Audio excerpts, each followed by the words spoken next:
Déjà, j'étais un médecin qui s'intéressait à la santé-environnement depuis un peu le départ. Finalement, dans la tradition médicale, ça existe depuis Hippocrate, de s'intéresser au patient dans son milieu, dans son milieu de vie, quel est le climat de sa maison, qu'est-ce qu'il fait.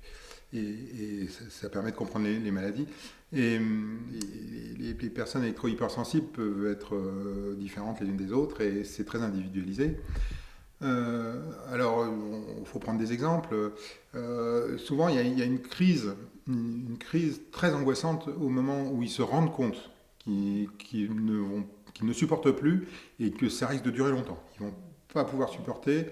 Ce qui, pour tout le monde, est quelque chose de très pratique, de tout à fait anodin et qu'ils utilisent tous les jours, tous les instants, toutes les minutes, ils sont sur leur écran, etc.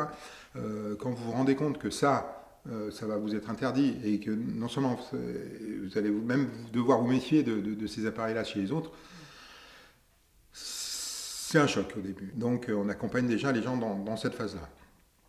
En leur disant, par exemple, il y a des personnes qui guérissent, qui vont beaucoup mieux. On ne sait pas si elles sont complètement guéries, mais en tout cas, qui recommencent à avoir une vie sociale. Il y a des médicaments possibles, il y a surtout des compléments alimentaires, il y a une façon de s'alimenter, il y a une façon de gérer sa vie, de reprendre de l'activité physique, enfin bon, il y a pas mal de conseils qu'on peut donner.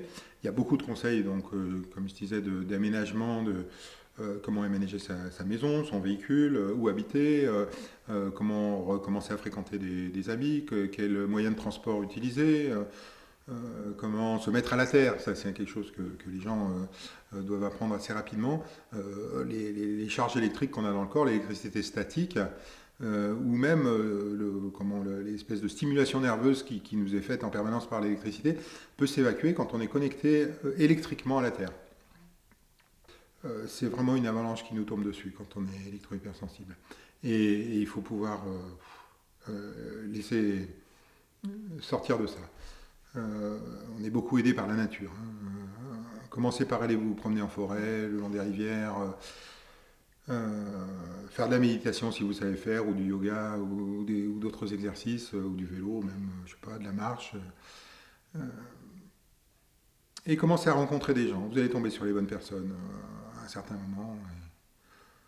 Et ne désespérez pas, ne laissez pas trop le mental, le petit vélo là, qui pédale à toute vitesse dans la tête. Celui-là, il faut lui dire, allez,